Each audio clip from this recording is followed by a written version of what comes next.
উৎসবমুখর পরিবেশ। গতকালকে সিদ্ধান্তের পর সবার কাছে মনে হচ্ছে একটা উৎসব ভাব মনে হচ্ছে যে আসলে ফুটবলের এইটার ইতিবাচক প্রভাবটা ভবিষ্যতে কতটুকু থাকে? ডেফিনেটলি আমরা তো বাংলাদেশ আজকে নতুনভাবে স্বাধীন হয়েছে, স্বৈরাচার মুক্ত হয়েছে। সেই স্বাধীন বাংলাদেশে আমরা স্বাধীনভাবে কথা বলতে পারছি। আমাদের আজকে কথা বলতে, সত্য কথা বলতে কোনো দ্বিধাবোধ নেই এবং সত্য কথা বললে কোনো মামলা হামলারও ভয় নেই।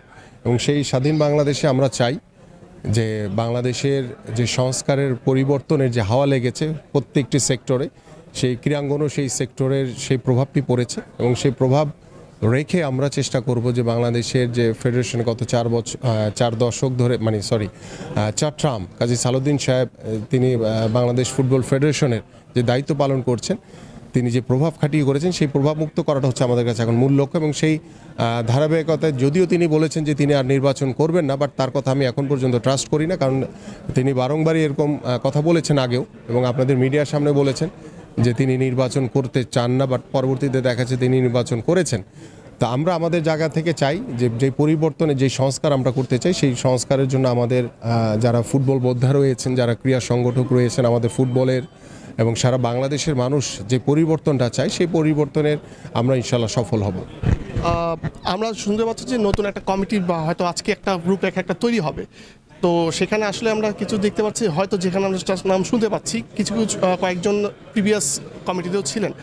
তো প্রিভিয়াস কমিটির যারা যদি নতুন কমিটিতে আসেন, সেক্ষেত্রে আসলে তারা নতুন করে ফুটবলকে কীভাবে সাজাতে পারবেন বলে আপনার মনে হয়?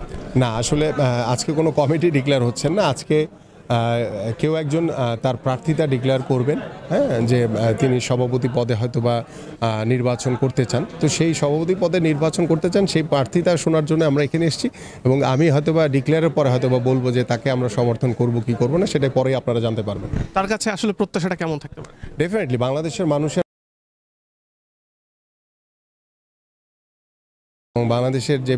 বাংলাদেশের মানুষের যে ফুটবল প্রত্যাশা, সে প্রত্যাশা যাতে তিনি পূরণ করতে পারেন এবং সেটার জন্য